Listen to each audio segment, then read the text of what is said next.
Jai Gurudev and welcome to this enlightening discussion about permaculture at the Art of Living International Center and its other centers, particularly in Kolkata. Today we are joined by an expert from the Art of Living Foundation, an officer from the Vedic Dham Sansthan, and a permaculture expert, Binayji, who will guide us through the transformative impact of permaculture on sustainability and well-being. Let's begin by discussing the concept of permaculture and its relevance in today's world.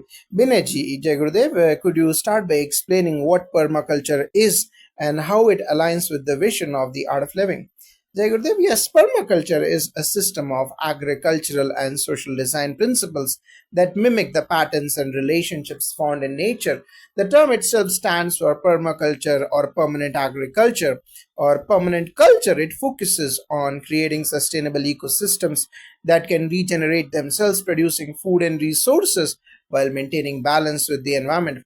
At the Art of Living, we see permaculture as an extension of our holistic approach to life. It's about harmonizing with nature, ensuring that we grow food and use resources in ways that benefit both people and the planet. This aligns perfectly with Gurudev Shri Ravi Shankar Ji's message of caring for the environment and creating sustainable communities. It's a natural fit for the values of the Art of Living, which encourages balance, mindfulness, and service to others. That's a beautiful alignment. Could you tell us about the specific permaculture initiatives at the Art of Living International Center and how these practices are being implemented? At the Art of Living International Center in Bengaluru has taken great strides in permaculture and sustainable agriculture. Our focus is on building self-sustaining ecosystems that support not only the center but also local communities. For example, we have developed organic farms that use permaculture principles to grow a variety of fruits, vegetables, and medicinal herbs. These farms are maintained using minimal water through rainwater harvesting and efficient irrigation methods like drip irrigation. We use natural fertilizers and pest control, ensuring that the entire system remains eco friendly. Additionally, we have started rooftop gardens in the city as an extension of this work, particularly in Kolkata, where graduates from the Art of Living Permaculture training program have achieved an incredible feat. They are growing over 300 varieties of fruits, vegetables, herbs, and decorative plants on a 1500 square feet terrace, showcasing the potential for sustainable urban agriculture. That's truly inspiring. It is fascinating to see how such projects can be adapted to urban spaces. Could you tell us more about the permaculture project in Kolkata and how did it come about and what are the key factors behind its success? The Kolkata Permaculture Project is a great example of how sustainable practices can thrive even in densely populated urban areas. It started as a part of our permaculture training program where participants learned how to create small scale sustainable ecosystems. After completing the training, a group of graduates decided to apply their knowledge to their own living space, a 1500 square feet terrace. The key to their success has been their understanding of microclimates and efficient use of space. They have managed to grow over 300 varieties of plants, including fruits, vegetables, herbs, and ornamental species. By creating layers of vegetation that mimic natural forests, each plant has a role. Some fix nitrogen in the soil, others provide shade, and others attract beneficial insects, creating a balanced ecosystem. The water use is recycled, and they even collect rainwater for irrigation. The terrace garden is not just a source of fresh organic produce, it's also a demonstration of what can be achieved in small urban spaces with the right knowledge and practices. This initiative aligns with His Holiness Gurudev Shri Ravi Shankar Ji's message of making sustainable living accessible to all, even in cities. That sounds like a remarkable transformation of space. How do you see these practices scaling up, and what are the future plans for permaculture at other art of living centers? The Kolkata initiative has certainly set an example, and we are actively encouraging similar projects at other centers. At the Vedic Dham Sansthan, we believe in integrating ancient wisdom with modern practices, and permaculture is a perfect example of that. This aligns with the ethos of the Sansthan, which promotes natural living in harmony with the environment. Moving forward, we plan to scale these projects by training more people across various art of living centers. Workshops and hands on sessions in permaculture are already being conducted at centers in Mumbai, Pune, and other parts of the country. We want to make permaculture a widespread practice, empowering individuals and communities to grow their own food, regenerate their land, and reduce their ecological footprint. Our future vision includes expanding rooftop gardens in urban areas, building community farms in rural settings, and continuing to integrate permaculture into our centers' operations. We aim to inspire others to adopt these sustainable methods in their daily lives. It's wonderful to hear about these forward thinking plans. Before we conclude, could you share how individuals can get involved in these permaculture initiatives both at the Art of Living and in their own homes?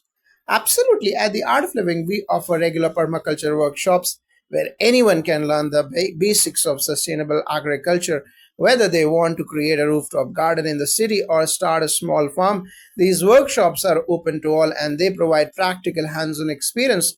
For those who want to begin at home, it's important to start small. Begin with container gardening or a small patch in your backyard. Learn about companion planting, water conservation, and composting. Gradually, you can expand your garden and introduce more permaculture principles. The goal is to create a system that works with nature, not against it. Anyone interested can contact the nearest Art of Living center or visit our permaculture programs online to get started. Thank you so much for sharing these valuable insights. Binaji and our esteemed officers from the Art of Living Foundation and Vedic Dham Sansthan, it's clear that permaculture is not just a method of farming, but a way of life that brings us closer to nature, sustainability, and self sufficiency. This conversation has been truly enlightening, and I hope many more people are inspired to adopt these practices in their own lives. Thank you, Binaji, for such comprehensive insights. To continue, I would like to ask the officer from Vedic Dharma Sansthan about the connection between permaculture and Vedic traditions and how do these sustainable practices align with the ancient Indian wisdom. The connection between permaculture and Vedic traditions is profound. The connection between uh, permaculture and Vedic traditions is deeply rooted in the way ancient India approached living in harmony with nature. The Vedas, Upanishads, and other ancient texts emphasize the importance of Prakriti or nature and Dharma or righteousness in maintaining balance in the world. The concept of yajna or sacrifice is often mentioned, where we take from nature with gratitude and replenish it for future generations. Permaculture reflects these principles by promoting sustainable lifestyle that respects the natural cycles of the earth. The use of natural resources is done in a way that does not exploit the land but rather enriches it.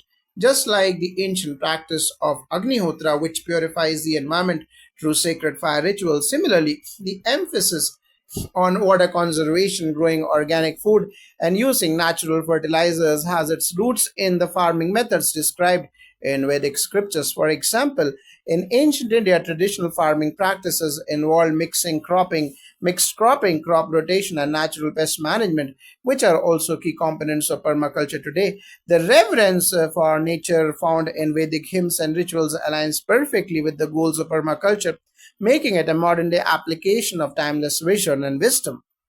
That's a fascinating connection.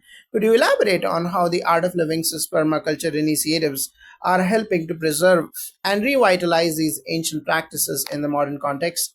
The Art of Living's permaculture initiatives are essentially a bridge between ancient knowledge and modern application. By teaching people the sustainable methods of farming and gardening that our ancestors practiced, we are not only reviving these ancient techniques but also adapting them to meet today's environmental challenges. One example is the emphasis on natural pest control methods and the use of organic fertilizers such as cow dung and plant based compost.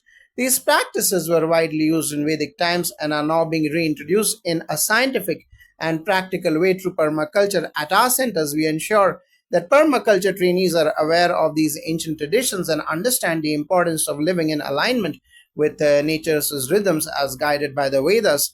Furthermore, we are also promoting the planting of indigenous and medicinal plants, which were integral to traditional Indian farming. This practice ensures biodiversity and supports local ecosystems, something that was highly valued in Vedic culture. The ultimate goal is to not just grow food but to regenerate the land and maintain ecological balance, principles that are at the core of both permaculture and Vedic traditions. That's incredible, Binaji. Could you share more about the community? Yes, uh, the engagement and outreach aspects of these permaculture initiatives and what do they do at the Art of Living centers, especially in urban settings like Kolkata? Community engagement is a crucial element of the permaculture initiatives at Art of Living. The idea is not only to create sustainable gardens or ecosystems, but to involve the entire community in the process. In Kolkata, for instance, the graduates of the permaculture program have actively involved their neighbors and local communities in the rooftop garden project. They regularly hold workshops inviting residents to learn about urban gardening, water conservation, composting, and natural farming methods. These community driven projects have a ripple effect. People see how these gardens are transforming small spaces into lush, productive ecosystems, and they are inspired to try it themselves. The sense of ownership that grows within the community ensures the sustainability of these projects. It's not just about food production, it's about creating a movement towards greener living.